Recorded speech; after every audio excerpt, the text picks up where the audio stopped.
Hello, Future Sailing Gonzalez here. I was I decided to make a few videos. I decided to make a YouTube account because there's not many things about the job I chose for the Navy. And my first video is going to be my MEPS experience and how to enlist into the military.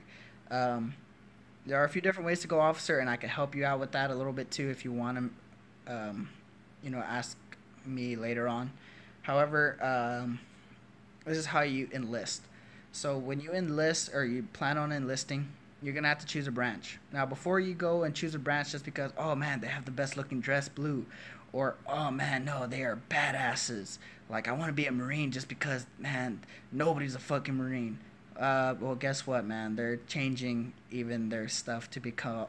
When they were saying the few, the proud Marine, the Marines, they're actually changing that whole slogan because there's actually a lot of people just like, oh man, that stigma of being a Marine, fuck yeah, Marines, hoorah! It's it's whatever, man.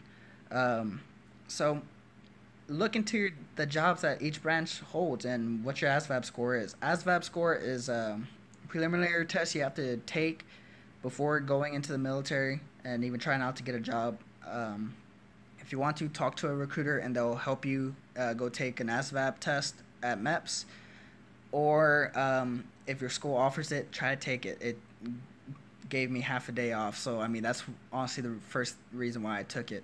I actually took it 2 times. You could take it as many times as you need, but however, the most recent test is going to be the test that shows when you go to MEPS.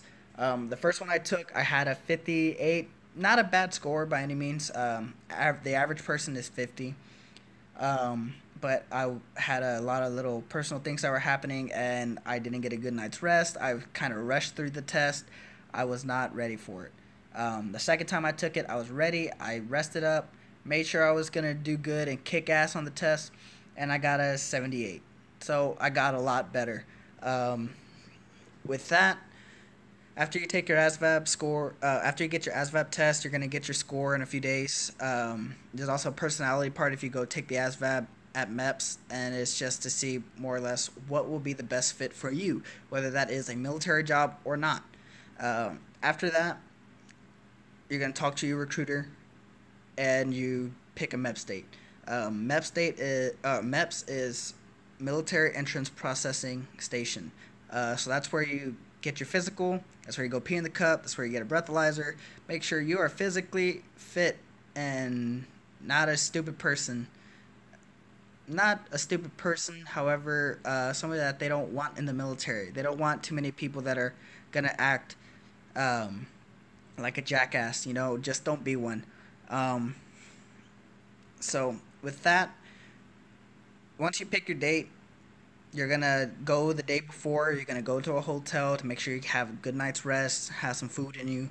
They generally have a workout area and even a pool. So try to work out a little bit. Why not? Lose a couple extra pounds of water weight. Maybe if you're at that bubble where you're too heavy for your height, maybe you're just a few pounds under. You just want to make sure that you are completely under. They don't have to tape you.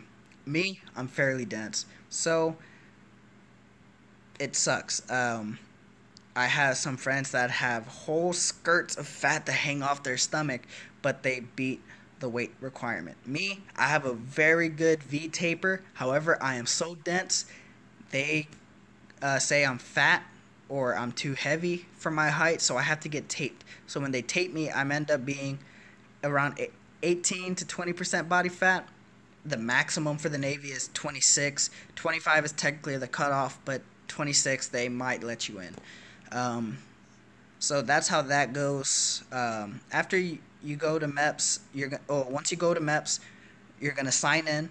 After that, you go into medical. Once you go into medical, you are going to you're gonna have your vision checked. Make sure you're colorblind. Some people don't even know they're colorblind, and it might be only specific colors that you can't see, and that's gonna determine, hey, should we even put this guy on electrical? He may not even understand what colors he's putting to what, and that could break, screw up, mess up the whole ship or whatever place you're at. So they don't want to put you on certain jobs if you are colorblind, but that is not a automatic disqualification. They're going to see if you need prescription. So if you wear glasses, wear your glasses. If you have contacts, try to wear your last pair of glasses. If not, it's cool, man. Just take them out the night before, or take them out the night before. Make sure your eyes get rested, because if not, your eyes are going to be strained, and it's going to be even worse when you go take that test. After that, we went into another room. We take a breathalyzer no matter if you're under 21 or over 21. They just want to make sure you're not a jackass. Like I said earlier, don't be a jackass. So after that, you will, they're going to give you some mental questions, seeing if you have bouts with depression, anxiety, anger issues. They want to make sure that, you're a straight person. They, not straight like sexual orientation, but they want to make sure you're a straight shooter. They want to make sure you can think through these things, because you know what? It's going to be tough, whichever branch you choose. It doesn't even matter if you are in the chair force, the Air Force. It's going to be tough on you. So after you do that, you will be put into another room, and that's going to be your hearing test to make sure you don't have any deafness, or if you have, one ear is slightly deaf and this one's completely perfect. They want to make sure they understand you fairly well.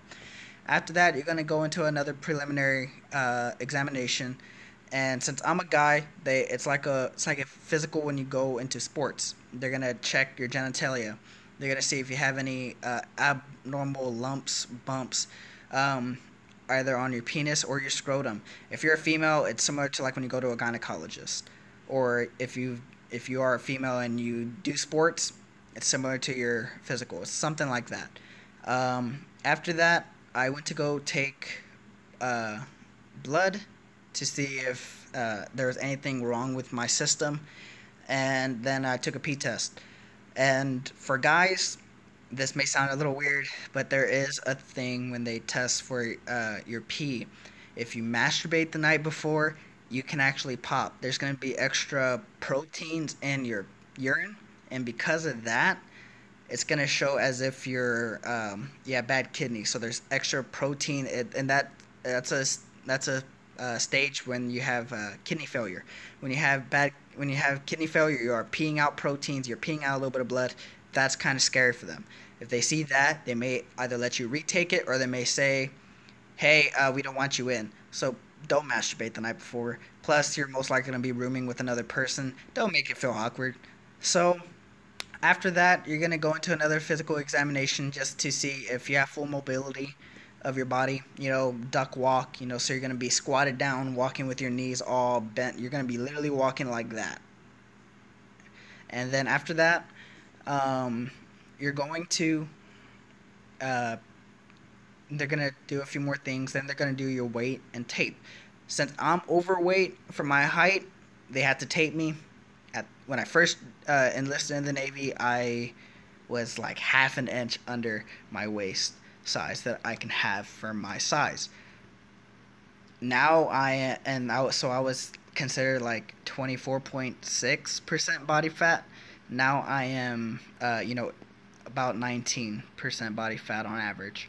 So I'm pretty damn lean. I'm just kind of heavy. So after that, you're gonna,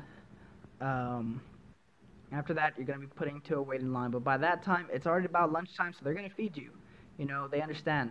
You've been up since 4 a.m. You ate maybe a few eggs because you're scared to pop weight. Now they're gonna give you a big ass sandwich, maybe some pasta, some apples, some cookies. Then there's gonna be the USO. They're gonna have more cookies, more ramen. They're gonna have what do you call it? Video games. There's even gonna be an area so you can go to sleep and hang out. Your parents may want to be there, so you're gonna probably talk to them a little bit, waiting to pick your job.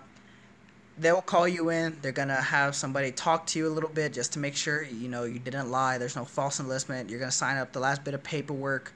After that, you choose your job. After you choose your job, they're gonna offer you a few different jobs, and if you really want a job, honestly, tell them, hey, I'm willing to wait. Level with them. Tell them, hey, I want corpsman. I want to be in the medical field. Cool. Well, we don't have that job. Well, I want to be in that job. That's the only job I want. I'm willing to wait a couple of extra months. They'll give it to you. After that, they, or worst case scenario, they're gonna say, all right, well, if you don't pick a job right here, right now, you have to come back another day, and that's gonna be up to you if you really want to come back another day, or if you just want to take a job right then and there. Really up to you. Just remember, in the Navy, rate is your job. So pick your rate, pick your fate, kind of thing. This is gonna be something you're gonna be doing for the next couple of years. It's kind of tough, depending on what job you choose.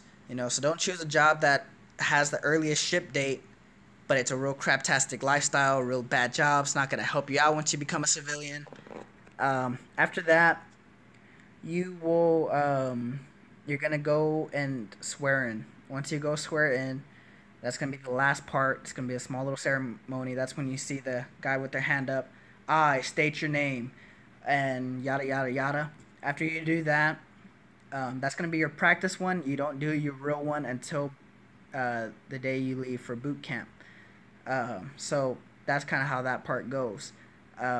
After that, you can have your family come in. You could go get a picture of you with your branch flag, with the American flag. I was kind of being stupid, and I ended up taking a picture on top of the podium, looking like another president, acting like if I'm Secretary of Defense. You will not, it's gonna be a good thing, kind of thing. Just messing around, man. I was being stupid, but also being cordial to all the other people. After that, you're gonna be put into the delayed entry program. Delayed entry program is what you are in until you leave for boot camp, and that could be either a week, that could be a few days, that could be 6 months. Depending on what time of year you join and what job you chose. Mine has a high security clearance, so I needed to wait a little bit, just to make sure everything was fixed when I'm in there, and once I get there, I can go onto a submarine. My job is SCCF, so my job has really nobody in, less than 1% of the Navy's on the sub, and it's a very highly technical field, and that's why there's not many videos on my job. So if you want to learn a little bit more about that, ask down in the comment section below. After that, yeah, you're going to be in the delayed entry program. There's going to be a few days you have to come in, sign up a research sheet, which means just to make sure that they're checking up on you, make sure you're not doing any drugs, you haven't got arrested, don't have a baby that's coming on the way. Because, some people I talked to, they waited a whole year. And those are my friends that are like, oh, man, I'm going to join the Marines because they need more bodies out there. Just sometimes. Since we're pulling out in a lot of areas, we don't necessarily need too many extra boots on ground. However, one of my friends, he enlisted in the Army, got 11B, which infantry. So he chose that. He left, no lie, 2 weeks after he enlisted. That's kind of how that goes. So yeah, pick your rate, pick your fate, choose your branch. There should be something cool to say about that. But yeah, honestly, really think this stuff through. After that, you go back to the hotel. When you're about to leave, after your few months of dep, you're gonna go back to the hotel. I believe you go to MEPS one last time to get a last physical. After that, you're gonna be sent to wherever your boot camp, your basic training, etc. All that stuff is gonna be at. Once you get there, then you're in the hands of them, whatever branch you're at, man. Your RDC, your DS, your DI, whatever you have in the Coasties and Air Force. So that's what happens. After that, yeah, right now I actually leave in about 2-ish weeks, and I'm pretty damn excited, man. I have a little bit of caffeine, so that's why the phone's shaking a little bit, because I'm about to kill this workout. Alright, well, hey, have a good one. Bye.